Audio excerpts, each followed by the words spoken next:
Hey everybody, it's Josh. I want to do a video today about progressive Christianity. Now, first of all, I want to express that Christ is here for all of us. Christ is here when you are ready to deny yourself, take up the cross daily, and to make Christ your only identity. This is not what you see in today's progressive Christianity. This is not what you see in, sadly, too many churches, too many private faiths. Today, what we see is you must affirm my identity. You must affirm what I believe to be true. And to tell you the truth, progressivism is just a cleaned up word for Marxism. Now, I can't tell you how many supposed progressive Christians I see online who think that Marxism is exactly what Christ wanted. That is the most intellectually dishonest, demonic take on Christ I've ever heard. So you're telling me that Christ wanted to forcibly take all the wealth from anyone from higher, upper middle class to the rich and evenly distribute it. And then he wanted a ruling class who decides exactly what kind of job you're going to do, exactly what your thoughts should be. And if you don't think the right way, well, then off to the gulags with you. Some people seem to forget the rules of the reigns of the hardcore Marxist atheists. Some people seem to forget that Marx himself was writing love letters to the devil. Some people seem to forget that Marxism has only led to mass genocide. Of course, they change history. They talk about how, people like Adolf in the 1930s Germany, they were called the National Socialist Party. But they conveniently remove the socialist part because they tell you that wasn't what he was all about. He was about only fascism. What's the difference between fascism and Marxism? Not a whole lot. Both have the same end result. They just go slightly different courses. Fascism allows slightly more public or private enterprise and corporation, while Marxism allows none. Now, don't get me wrong. Under fascism, you will have only one ruler of all these corporations. You might have a name slapped on the corporation. IBM, Volvo, all these companies who thrived in Germany back in the day. Well, I think it was Bayer who, the Bayer aspirin. They're the ones who made the canisters that went in the concentration camps. But that's beside the point. You will have all kinds of cleaned up and tweaked language to make it seem like they are different somehow, fascism and communism.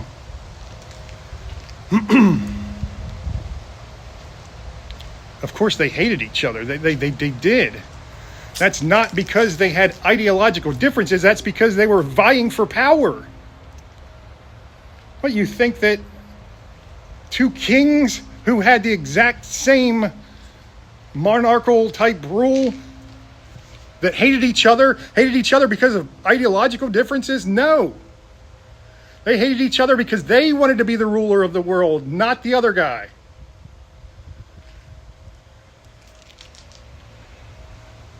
We see nonstop affirming in the church.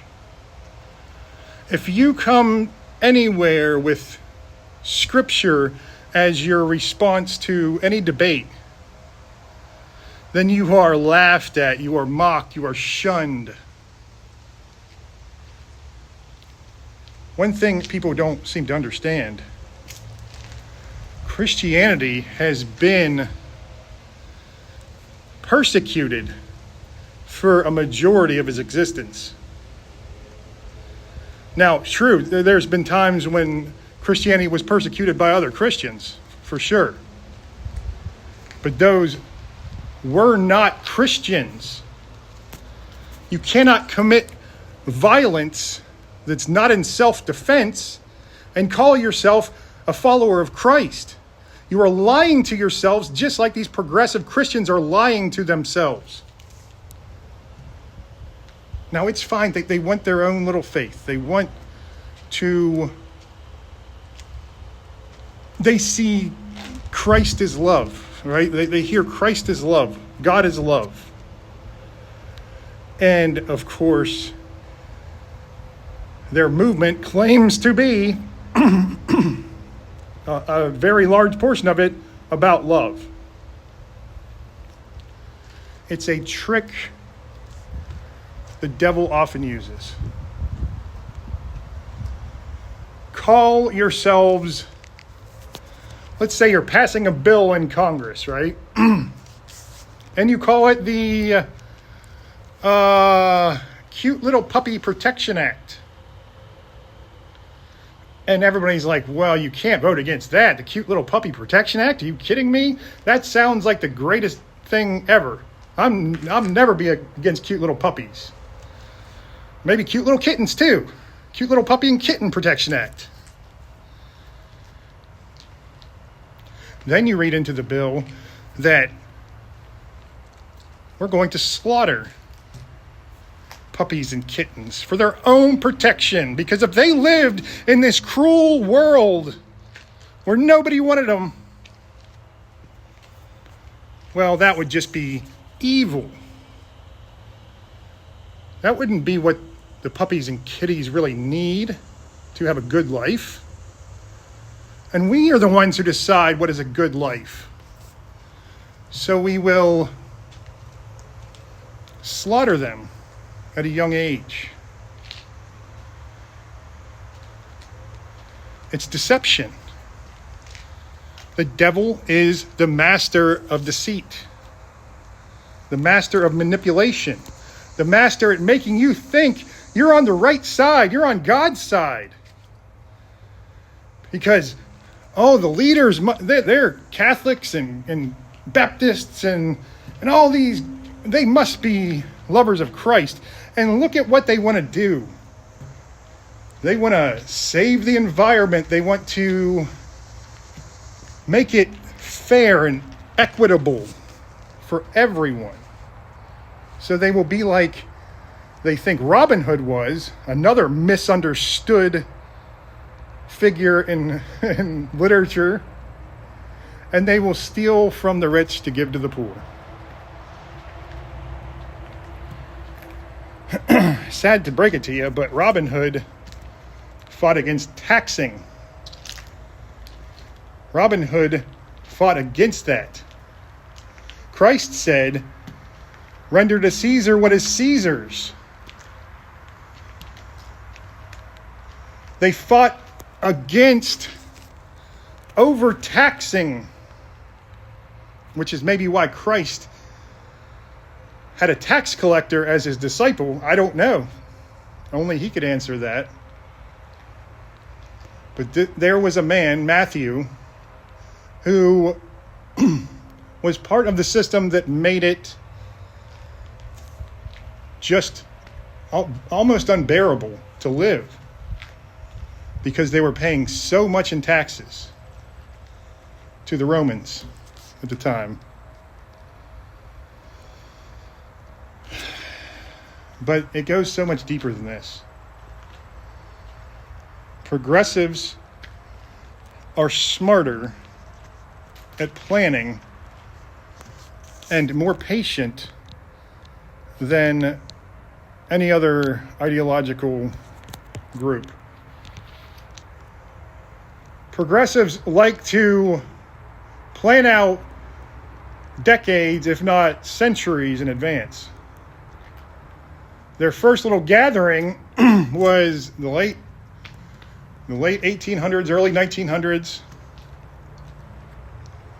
where they all agreed they were going to slowly infiltrate all of the institutions of the United States of America and around the world. But America was the first major power they had to focus on. What do we see now? What do we see from the fruits of those schemes, those evil plans? Well, we see universities and schools, all the way down to elementary school, who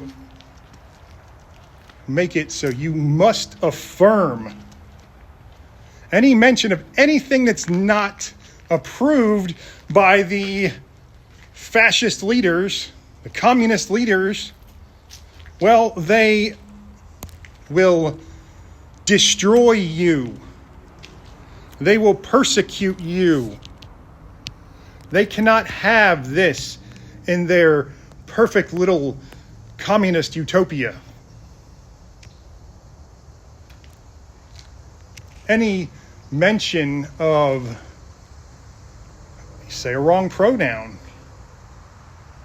Teacher calls a student a wrong pronoun, even by accident. Oof.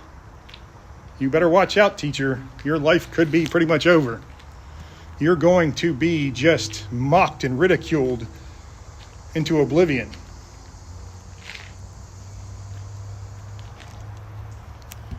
I remember here in the Raleigh area,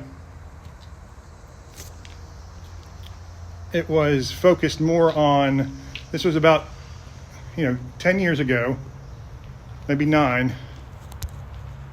My daughter was still young, and we were still talking about where she would go to school, or where we wanted her to go to school when she finally went to elementary school.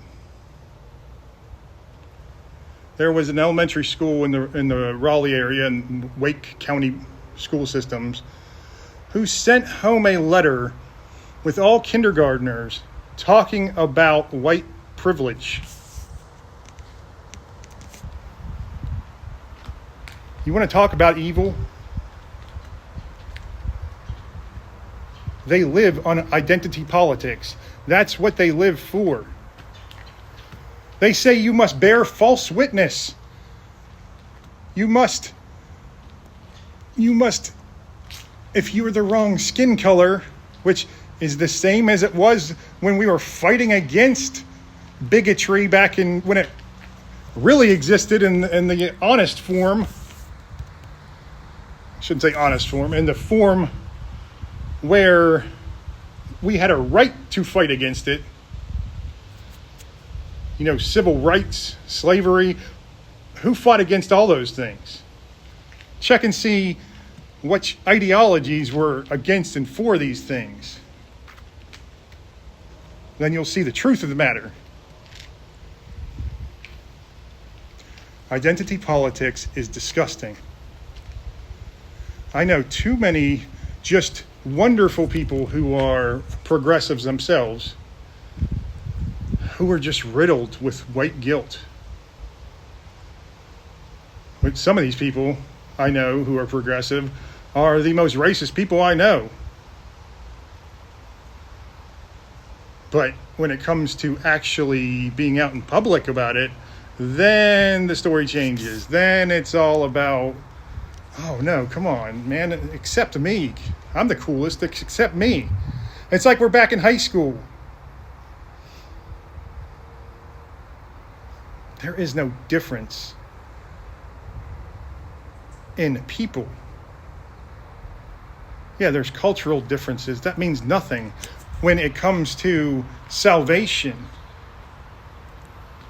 We should all be striving for the exact same thing. We should all be striving to get closer to Christ. We shouldn't be worried about affirming this group or that group, or this ideology or that ideology. We should only be thinking about what to do to give ourselves completely to Christ. But if you believe, if you're a literalist in the scripture especially, which I confess I am not, I do believe that a lot of the Old Testament is symbolic and metaphorical language. You know, I don't believe the world was literally created in 6 days in the universe. No, I believe that both the Old Testament and Christ told us that one day could be 1,000 years, or vice versa. To God, time is irrelevant. He is outside of space and time.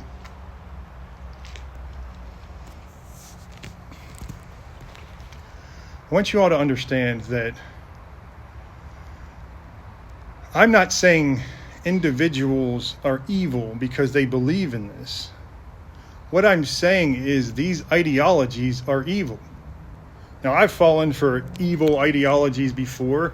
I've supported wars that I thought were just, that I had no reason to support. Just trust me, bro. Trust me, bro, we need to be going in and killing these people. I'm taking a different approach to everything now. I'm trying to be consistent.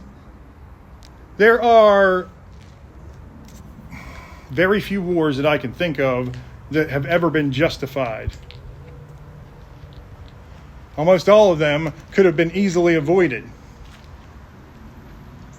So why would I support war after war of these, chest-thumping dictators around the world who are also Marxists, who are also fascists, who are also non-Christians? Why should I support that? Now, I support protecting the innocent for sure, but protecting the innocent is a lot different than sending troops in to slaughter other innocents. There are different ways of doing this.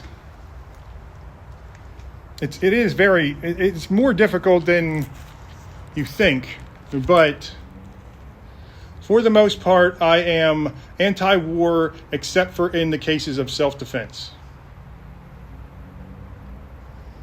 I was asked about the death penalty the other night. And I think for me, there is always time for someone to find salvation. There is always time for someone to find Christ. So I oppose the death penalty in almost every case. There are exceptions, but it is an overwhelming abundance of evil must have been committed by these people. People like Adolf in the 1930s.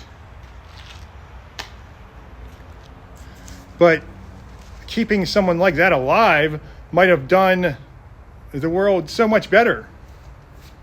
Not because they have someone to hate, but because they might feel the sting of their sins. eventually. Now, as I said, persecution is the norm in Christianity. But that doesn't bring butts to the pews, now does it?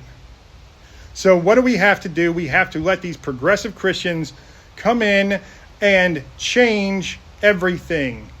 If there's a scripture here and there that is affirming to our lifestyle, then we will absolutely use that. And we will throw that out and throw it in people's faces all over the world.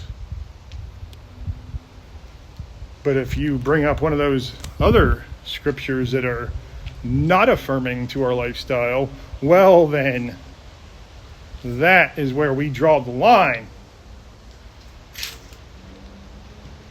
I've seen drag shows in church services. I've seen so many who are turning their backs on Christ and claiming they are preaching the gospel, preaching the good word. This is pure evil. I don't care if you want to affirm your lifestyle. That's fine. You already have, as I said, education from elementary to college. You already have entertainment in every single aspect, from music to movies to shows to commercials. Every single thing you own. You're not taking Christianity. It's fine if you want to try, I guess. But I will speak up until I am silenced, and I will be silenced. Because I can't even say 90% of the atrocities that I disagree with on YouTube. Not only will people be offended, but YouTube will give me a strike or even demonetize my channel or whatever. I don't know. I don't really care that much, because I will speak up against these things in the way that I can. But I have to tiptoe around it because they own big tech too. Progressives own pretty much everything. They even own the military now. Even though a large majority of the military does not support them, what are you going to do? You have to go against orders then. How many, and we'll keep bringing up Germany or maybe even the 1950s Soviet Union, how many of you who are soldiers will stand up to this? Or will you just say, I'm just following orders? I pray that you would stand up to this.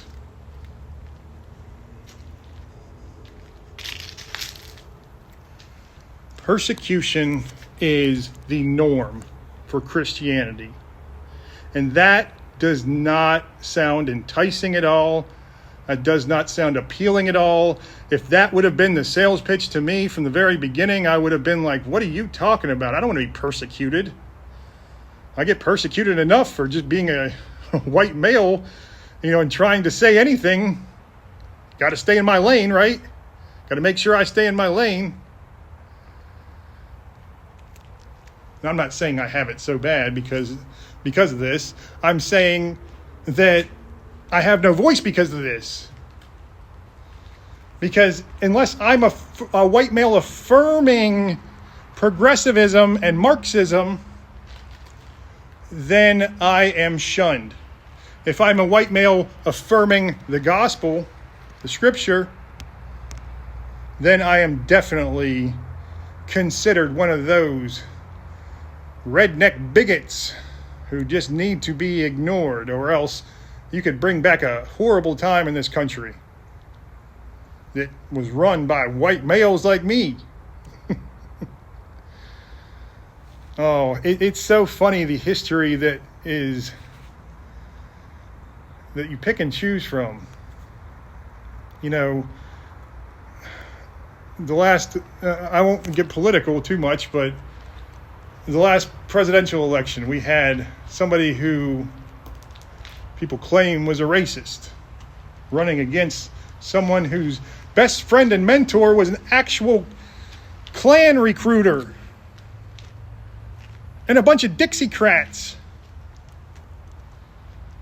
It's absolutely pathetic. Then I see at the DNC, we have I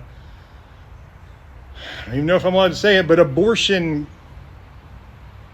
van outside of the conference. Just disgusting stuff. But that doesn't make one ideology of political ideology right and one wrong. I'm not concerned, in this video at least, in this instant, about your political ideology. I'm concerned about you trying to change the church, trying to change what Christ stood for and what he opposed to affirm your worldview.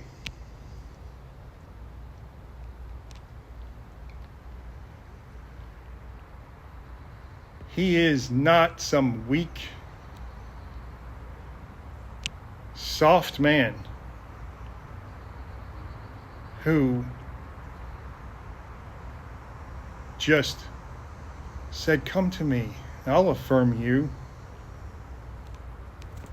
No matter what you feel like doing, I'll affirm it," because that's love. That's what true love is, just affirming someone. No, true love transcends.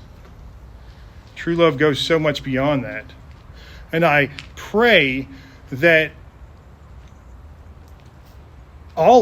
everyone, which I know is not possible, but I pray for everyone who has not found the salvation of Christ, who has not found the love of Christ, because you don't know what love is until you do. You don't have a clue. You might think you do, especially if you have children. You're like, well, I love my children more than anything. Yeah, you do love your children. Something happens to them, you're going to fall apart. They betray you. They turn out to be somebody you completely despise. I know you'll still love them, most of you, but still. Or you lose them. This is the worst case. Your life will fall apart unless you have a figure, a strong, powerful, suffering God like Christ. All right, I better get off of here. I'm going to do another video, I think. This heat is, I guess I'm inoculated to it now. I'm just walking around the wasp nests in here. You see the one behind me there? How can I get to it? There we go. There's another one over there. I love you all. We'll talk to you soon. God bless.